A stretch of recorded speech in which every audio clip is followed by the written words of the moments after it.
चलो good evening friends, कशा आहात मैत्रिणींनो. चलो इथे छान सनसेट झालेला आहे. आता उन्हाळ्याचे कामं लेडीजचे सुरू झाले आहे, तर चेहऱ्याची पूर्णपणे वाट लागून गेलेली आहे किंवा लागेल आता चेहऱ्याची वाट. तर एक छोटे छोटे उपाय नक्की आपण ट्राय करू टॅनिंगसाठी. तर इथे छोट्या साईजचा बटाटा घेतलेला आहे आणि त्यानंतर तांदळाचं पीठ, कॉफी आणि मध हे सगळे इंग्रेडियंट्स घेतले. बटाटा छान किसून घेतला आहे, त्यामधला रस छान पिळून गाळून घेतलेला आहे.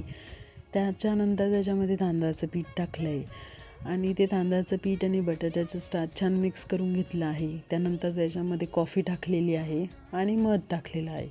आता हे सगळं मिश्रण छान मिक्स करायचं आहे आणि चेहऱ्यावर लावायचं आहे. आता हे 10 मिनटासाठी आपण स्क्रब करायचं आहे आणि त्यानंतर आणखीन 10 मिनटासाठी चेहऱ्यावर तसंच ठेवायचं आहे. याने आपली टॅनिंग कमी होईल. पूर्णपणे जाणार असं मी म्हणत नाही, कमी होईल.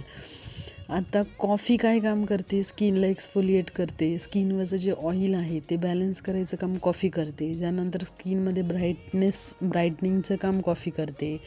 त्याच्यानंतर आपण म्हणतो ब्लड फ्लो आहे जो चेहऱ्याचा, आपण स्क्रबिंग केल्यामुळे ब्लड फ्लो चेहऱ्याचा छान येतो आणि ब्लड फ्लो छान सुरळीत झाल्यामुळे ॲटोमॅटिक ब्राईटनेस चेहऱ्यावर येतो. हा टॅनिंगचा उपाय नक्की ट्राय करा, खूप बेनिफिशियल आहे. रिझल्ट येईल पण हळूहळू. बाय.